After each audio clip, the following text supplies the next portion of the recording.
राम राम। जब योगी आदित्यनाथ ने बटेंगे तो कटेंगे नारा दिया, तो सारे सेकुलर लोग कह रहे थे कि यह एक सांप्रदायिक नारा है। हमारा इतिहास बताता है कि जब जब हम बटे थे, तब तब बुरी तरह कटे थे।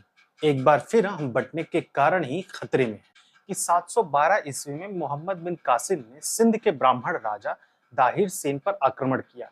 कासिम ने धन और पद के लोग को देखते हुए दाहिर के पुजारियों को और अन्य लोगों को अपने साथ में ले लिया। नतीजतन दाहिर हार गया। कासिम ने दाहिर को हराने के बाद उन पुजारियों और अन्य लोगों को भी मार डाला था, जिन्होंने उनका साथ दिया था, क्योंकि उनके लिए तो वे सब काफिर थे। यानी देखिए, जैसे ही हम बटे, उसके बाद बुरी तरह कटे। दूसरा उदाहरण, 1152 में मोहम्मद गौरी ने पृथ्वी चौहान को हराया। उससे पहले युद्ध में चौहान ने गोरी को हराकर भगा दिया था, क्योंकि तब जयचंद और चौहान एक साथ थे। इस बीच चौहान ने जयचंद की पुत्री संयोगिता का अपहरण किया और उससे शादी कर ली। इससे नाराज होकर जयचंद ने 1192 में युद्ध में चौहान का साथ नहीं दिया। नतीजतन चौहान हारा और मारा गया, पर गोरी के लोगों ने बाद में जयचंद को भी मार डाला। गोरी के लोगों ने संयोगिता के साथ कैसा सुलूक किया है और ना इस वीडियो में वो बताने लायक है। इससे नजर आता है कि जब हम बटे तो कैसे कटे। इस कहानी का सबक यह है कि आज के भारत में आधुनिक जयचंद वोट के लिए जिहादियों का साथ दे रहे हैं। उनका भी हश्र जयचंद और सिंध के पुरोहितों का ही होगा। तीसरा उदाहरण, अब आइए किस तरह हम आपस में बंटने के कारण भारत में ब्रिटिश राज्य कायम हुआ। एक ब्रिटिश इतिहासकार से ही हम कहानी जान लेते हैं। उदारवादी ब्रिटिश इतिहासकार सर जे.आर. सिली ने लिखा कि भारत को हमने नहीं जीता, बल्कि खुद भारतीयों ने भारत को जीतकर हमारे प्लेट में रख दिया। अपनी मशहूर किताब द एक्सपेंस ऑफ इंग्लैंड के लेख में सिमी की स्थापना की। हमने यानी अंग्रेजों ने नहीं, बल्कि खुद भारतीयों ने भारत को जिता करके हमारे प्लेट में रखा। चौधरी चरण सिंह ने सर जे.आर. सिली की पुस्तक का हिंदी में अनुवाद करवाया, बंटवाया भी। चौधरी चरण सिंह ने एक तरफ हमें यह चेताया कि यदि इस देश का गद्दार मजबूत होगा तो यह देश नहीं बचेगा। अब एक चौथा उदाहरण, भारत एक बार फिर से बुरी तरह बढ़ता नजर आ रहा। आज भी चुनाव जीतने का इस देश को लूटने वाली राजनीति दल मुस्लिम जिहादियों की मदद कर रही। देश की एकता और अखंडता को ताक पे रखते हुए उसके लक्षण और सबूत कुछ इस प्रकार हैं। प्रतिबंधित जिहादी संगठन पॉपुलर फ्रंट ऑफ इंडिया ने खुलेआम यह घोषणा की कि हम हथियारों के बल पर 2047 तक भारत को इस्लामिक देश बना देंगे। इसके लिए उसे बड़े पैमाने पर हथियार जुटाने शुरू किए।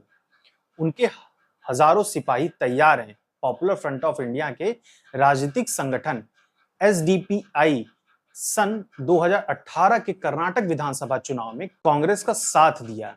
एसडीपीआई ने कांग्रेस के लिए 25 सीटें छोड़ दी थी। खबर यह है कि वायनाड के लोकसभा उपचुनाव में पीएफआई कांग्रेस उम्मीदवार की मदद कर रहा है। पीएफआई ही इन दिनों केरल, कर्नाटक तथा अन्य कई राज्यों में अधिकतर मुस्लिम वोट बैंक को कंट्रोल कर रहा है। कांग्रेस ने पीएफआई के संपूर्ण संगठन सीमी का भी साथ दिया था। पूर्व राष्ट्रपति हामिद अंसारी ने एक बार कहा था कि वह सेकुलर मौजूदा मतलब वर्तमान मोदी सरकार के शब्दकोश में नहीं है, जो 2014 से पहले केंद्र सरकार के शब्दकोश में था। तब याद आता है कि प्रधानमंत्री मनमोहन सिंह ने कहा था कि इस देश के संसाधनों पर पहला हक अल्पसंख्यकों का है, खास करके मुसलमान का। क्या हामिद अंसारी और कांग्रेस का सेकुलरिज्म पीएफआई के सेकुलरिज्म से मेल खाता है? यदि ऐसा नहीं है तो हामिद अंसारी पीएफआई की महिला शाखा के समारोह में शामिल होने 23 सितंबर 2017 को कोझिकोड में क्यों गए थे? याद रहे, पीएफआई ने कहा था कि भारत के 10% मुसलमान भी हमारा साथ देते तो भारत में इस्लामिक शासन कब का कायम हो जाता। यानी 10% मुसलमान भी उनका साथ देने के लिए खड़े अभी नहीं है।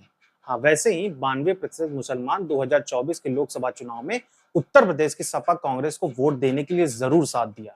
ऐसा होता हुआ दिख रहा है। केरल सरकार की पुलिस ने 24 सितंबर 2012 को वहां के हाईकोर्ट से कहा कि सिमी ही नया पॉपुलर फ्रंट ऑफ इंडिया है।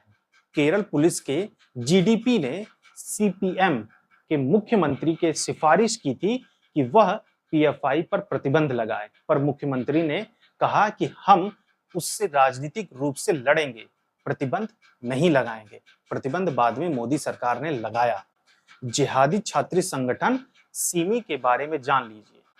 उस संगठन के अहमदाबाद जोन के सेक्रेटरी साजिद मंसूर ने सन 2001 में मीडिया में बातचीत करते हुए कहा कि जब हम भारत में सत्ता में आएंगे तो सभी मंदिरों को नष्ट कर देंगे और वहां मस्जिद बना देंगे।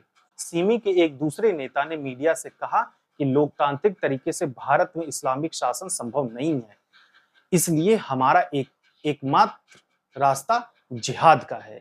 अटल बिहारी वाजपेयी ने सन 2001 में सिमी पर प्रतिबंध लगाया। बाद में मनमोहन सरकार ने भी उस पर प्रतिबंध जारी रखा, क्योंकि खुफिया रपट भी ऐसी ही बता रही थी। प्रतिबंध के खिलाफ कांग्रेस नेता के पूर्व मंत्री सलमान खुर्शीद सुप्रीम कोर्ट में सिमी के वकील थे। खुर्शीद उस समय यूपी के कांग्रेस के अध्यक्ष थे। वैसे तो हमारे बंटने के ताजा उदाहरण मौजूद हैं, पर कुछ नमूने और बताता हूँ। बांग्लादेश में लगातार हिंदुओं की संहार उत्पीड़न हो रहा है, पर भारत के कोई भी तथाकथित सेकुलर दल उसकी निंदा नहीं कर रहा, क्योंकि उन्हें डर है कि निंदा करेंगे तो भारत के अधिकतर मुसलमान मतदाता उनसे नाराज हो जाएंगे। कनाडा में भी हिंदुओं को मारा जा रहा है, उस पर भी भारत में धर्मनिरपेक्ष चुप्पी है। इतना ही नहीं, सन 2002 के गोधरा ट्रेन हादसे पर भी उनकी वैसी ही चुप्पी थी। गुजरात के गोधरा के 59 कार सेवकों का दहन कांड 27 फरवरी की सुबह हो गई थी। उस दिन की शाम तक किसी तथाकथित सेकुलर दल ने कोई भी अपनी प्रतिक्रिया नहीं दी। 27 फरवरी 2002 को जिहादियों ने गोधरा रेलवे स्टेशन पर खड़ी डिब्बे को बाहर पेट्रोल छिड़ककर जला डाला था। भीतर मौजूद 59 कार सेवक जिंदा जल गए। वे अयोध्या से लौट रहे थे। वह हृदय विदारक घटना सुबह में हुई थी। 24 घंटे टीवी चैनलों पर उस पूरी खबर को चलाया जा रहा था, लेकिन किसी सेकुलर दल के किसी नेता ने उसकी निंदा नहीं की। किंतु जब शाम में गुजरात में प्रतिरोधात्मक दंगे शुरू हुए तो सारे सेकुलर दल नेता उसके खिलाफ चिल्लाने लगे। इस तरह के अनेक उदाहरण आए हैं और आए दिन मिलते रहेंगे। इस तरह बढ़ चुके समाज यदि अभी भी इतिहास से नहीं सीखेगा तो उसे और उसके आने वाली पीढ़ी को भला विनाश से कौन बचाएगा।